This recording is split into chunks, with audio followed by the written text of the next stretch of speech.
அல்ஹம்துலில்லாஹி ரப்பில் ஆலமீன். எல்லா புகழும் உலகை படைத்த அல்லாஹ் ஒருவனுக்கு உரித்தாகட்டுமாக. ஆமீன். அப்பாஸ்னா யாரு? அப்பாஸ் அப்படின்றவங்க ஹஸ்ரத் அலி ரலியல்லாஹு அன்ஹு அவர்களுடைய மகன். அதாவது ஃபாத்திமா ரலியல்லாஹு அன்ஹு அவர்களுடைய வஃபாத்திற்கு பிறகு அலி ரலியல்லாஹு அன்ஹு அவங்க இரண்டாவதா ஒரு திருமணம் செஞ்சுக்கிறாங்க. உம்மு பனீன் அப்படின்ற ஒரு பெண்ணை திருமணம் செஞ்சுக்கிறாங்க. இவங்களுக்கு பிறந்தவங்க தான் அப்பாஸ் அப்படின்றவங்க. இவங்க அப்பாஸ் அப்படின்றவங்க தோற்றத்துல பாக்கிறதுக்கு அலி ரலியல்லாஹு அன்ஹு அவங்கள மாதிரி இருப்பாங்க. இவங்க ரொம்பவே அவங்க மேல ரொம்ப பிரியம் வைக்கக்கூடியவங்களா இருந்தாங்க. நம்ம அனைவருக்குமே தெரியும், கர்பலா இஸ்லாத்திலே மிக மிக கொடூரமாக முஃமின்களுக்கு முழுக்க முழுக்க அநியாயம் மட்டுமே நிறைந்த ஒரு போர்னா அது கர்பலா தான். இந்த கர்பலாவுடைய போர்ல இவங்க கலந்துக்கிறாங்க, குடும்பத்தோட கலந்துக்கிறாங்க. இந்த கர்பலாவுடைய போர தலைமை தாங்கினது யாரு? நாயகம் பெருமானா ஸல்லல்லாஹு அலைஹி வஸல்லம் அவங்களுடைய இரண்டாவது பேரன் ஹுசைன் ரலியல்லாஹு அன்ஹு. அதாவது ஹுசைன் ரலியல்லாஹு அன்ஹு அவங்க எந்த அளவுக்கு சொன்னாக்கா, என் பெருமானா ஸல்லல்லாஹு அலைஹி வஸல்லம் ஹுசைன் ரலியல்லாஹு அன்ஹு அவங்களுடைய 3 வயசு இருக்கும்போது, எத்தனை உங்களுக்கு 3 வயசு, அப்ப பெருமானா ஸல்லல்லாஹு அலைஹி வஸல்லம் கூப்பிட்டு கேட்கிறாங்க, ஹுசைன் ரலியல்லாஹு அன்ஹு அவங்கள்ட்ட கேட்கிறாங்க, நீங்க பெரியவர்களா நான் பெரியவனா அப்படின்னு சொல்லிட்டு பெருமானா ஸல்லல்லாஹு அலைஹி வஸல்லம் கேட்கும்போது, அப்ப ஹுசைன் ரலியல்லாஹு அன்ஹு சொல்றாங்க, நான் தான் பெரியவன் அப்படின்னு சொல்லிட்டு சொல்றாங்க. அப்ப பெருமானா ஸல்லல்லாஹு அலைஹி வஸல்லம் சொல்றாங்க, என்னப்பா இப்படி சொல்றியே, நான் அல்லாஹ்வுடைய தூதர், ஆனா நீ பெரியவன் சொல்றீங்களே அப்படின்னு சொல்லிட்டு சொல்லும் போது, அப்ப ஹுசைன் ரலியல்லாஹு அன்ஹு அவங்க சொல்லுவாங்க, நீங்க பெரியவர் அப்படின்னு சொல்றதுக்கு உங்ககிட்ட ஒரே ஒரு காரணம் மட்டும்தான் இருக்கு, ஆனா நான் பெரியவன் சொல்றதுக்கு என்கிட்ட 3 காரணம் இருக்கு. என்னன்னா, என்னுடைய பாட்டனார் பெருமானா ஸல்லல்லாஹு அலைஹி வஸல்லம் அவர்கள் அல்லாஹ்வுக்கு பிடித்த ஒரு ரசூல் அப்படின்னு சொல்லிட்டு சொல்றாங்க. அப்ப சொல்றாங்க, உங்களுடைய பாட்டனார் அப்துல் முத்தலிப் என்ன அல்லாஹ்விடம் இருந்து வந்த தூதரா அப்படின்னு சொல்லிட்டு கேட்கிறாங்க. அடுத்து சொல்றாங்க, என்னுடைய தந்தை அவருடைய கையில வெற்றி இருக்கு, அவர்கள் கல்வியில் சிறந்தவர், உங்களுடைய தந்தை அப்துல்லா என்ன கல்வியில் சிறந்தவரா அப்படின்னு சொல்லிட்டு கேட்கிறாங்க.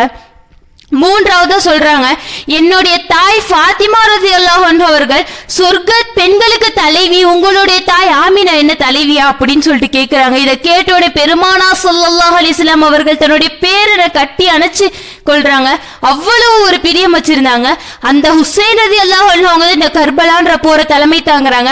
அந்த கர்பலா போர்ல தான் அப்பாஸ் அவங்களுடைய குடும்பத்தினரும் வந்திருக்காங்க. அந்த போர் அவ்வளவு ஒரு கொடூரமா நடந்து கொண்டிருக்கு. அந்த போர் ரொம்ப இதா நடந்துட்டு இருக்கு.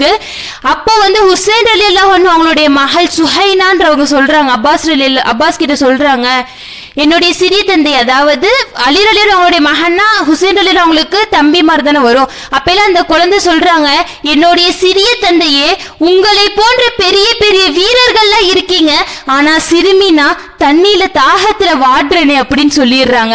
இதை கேட்டு அப்பாஸ்க்கு மனம் ரொம்ப இலகிருது. அப்போ அப்பாஸ் என்ன பண்றாங்க அப்படின்னா, தண்ணி எடுக்க போறாங்க. இதுக்கு முன்னாடி அவங்க ஹுசைன் ரலியல்லாஹு அவங்கள்ட்ட சொல்லுவாங்க, நீங்க எனக்கு அனுமதி கொடுங்க, நான் போர்ல போய் அனைத்தையும் வெட்டி வீசுறேன், அனைவரையும் வெட்டி வீசுறேன்னு சொல்லுவாங்க. ஆனா ஹுசைன் ரலியல்லாஹு அவங்க அனுமதி கொடுக்க மாட்டாங்க. சரி, இந்த சிறுமி தண்ணி கேட்கறாங்களே, சரி தண்ணி எடுத்துட்டு வரலாமேன்னு சொல்லிட்டு போவாங்க. போற வழியில இவங்க ரசூலுல்லாஹ்வுடைய குடும்பம் அப்படின்றத தெரிஞ்சு இவங்களுக்கு தண்ணி கொடுக்க கூடாது அப்படின்னு சொல்லிட்டு எத்தனையோ பேர் இடையில அவங்களுக்கு வெட்டுறதுக்கு வருவாங்க. அப்ப அப்பாஸ் என்ன பண்ணுவாங்க அப்படின்னா, தன்னுடைய வாள் எடுத்து அனைவரையுமே வெட்டி வீசிட்டு போய்கிட்டே இருப்பாங்க. கடைசியா ஒரு வழியா அவங்க அந்த ஆத்தையும் அடைஞ்சிருவாங்க.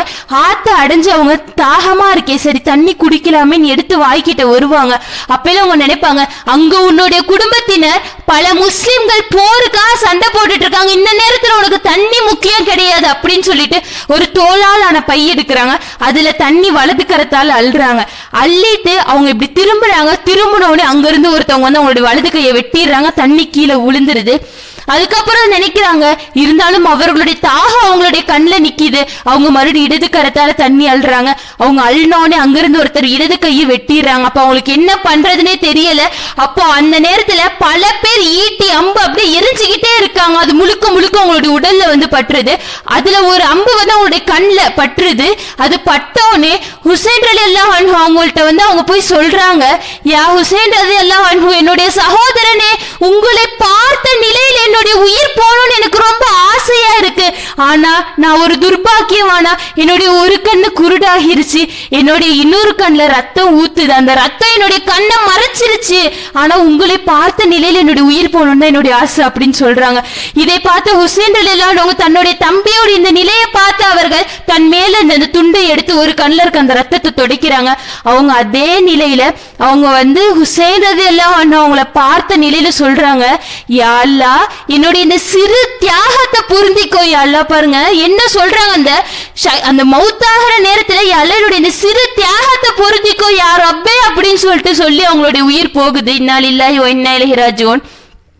இதுல இருந்து நம்ம என்ன தெரிஞ்சுக்கணும்னா, இந்த மாதிரி எத்தனையோ பேர் வாழ்ந்திருக்காங்க, வரலாற்றை நாம் அறிந்து கொள்ள வேண்டிய எத்தனையோ பேர் வாழ்ந்திருக்காங்க.